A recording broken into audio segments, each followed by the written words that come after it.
एक बार एक गांव में एक साधु रहता था जो भगवान पर बहुत विश्वास रखता था। एक बार वह साधु पेड़ के नीचे बैठा था और भगवान को याद कर रहा था।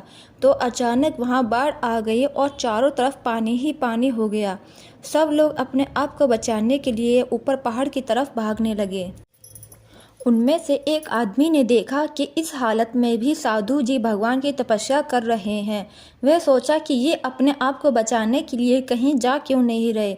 तो वो साधु से बोला, अरे आप कहीं जा क्यों नहीं रहे हो? आप भी मेरे साथ ऊपर पहाड़ की तरफ चलो, नहीं तो डूब जाओगे। साधु बोले, अरे हमें क्या होगा, मैं भगवान की इतनी तपस्या करता हूँ, मुझे कुछ नहीं हो सकता, मुझे भगवान अपने आप बचाएगा। धीरे धीरे पानी साधु की कमर तक आ गया। अब लोग वहां से नाव लेकर निकलने लगे।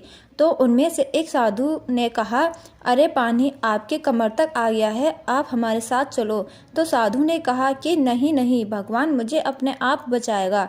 और वह नाव वाला भी वहां से निकल गया। कुछ देर बाद पानी इतना बढ़ गया कि साधु के सर तक पहुंच गया और अब लोगों को बचाने के लिए हेलीकॉप्टर निकलने लगे। एक हेलीकॉप्टर साधु के पास आया जो कि आखिरी हेलीकॉप्टर था। साधु के पास नीचे रस्सी फेंकी और बोला, इसे पकड़ो और ऊपर आ जाओ, नहीं आप डूब जाओगे। यह आखिरी हेलीकॉप्टर है और आपके पास में दूसरा कोई रास्ता नहीं है बचने के लिए। साधु ने कहा, यह रस्सी वापस ऊपर खींच लो और आप चले जाओ, मुझे भगवान के ऊपर पूरा भरोसा है, वह मुझे बचा लेगा। पानी काफी ऊपर आ गया, पेड़ डूब गया और साधु की भी डूबने से मौत हो गई।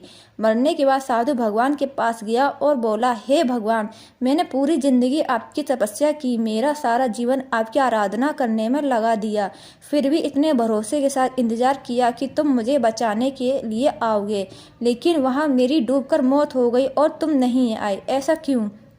भगवान बोले, अरे मूर्ख इंसान, एक नहीं 3 बार आया था, वो तीनों बार मैं ही तो था, पहला पैदल, दूसरा नाव के द्वारा और तीसरा हेलीकॉप्टर के द्वारा, लेकिन तुमने मेरा एक भी अवसर पहचान नहीं पाया, पता नहीं किसका इंतजार कर रहे थे।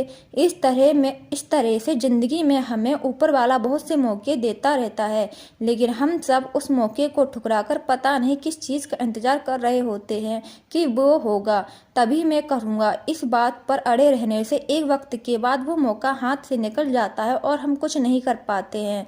तो किसी भी अच्छे काम का इंतजार मत करो, जो भी करना है आज करो और अभी से शुरू कर दो। ऐसे ही शॉर्ट मोटिवेशनल स्टोरी, स्पीच और क्विज़ के लिए quiz diary of miss Malik channel को सब्सक्राइब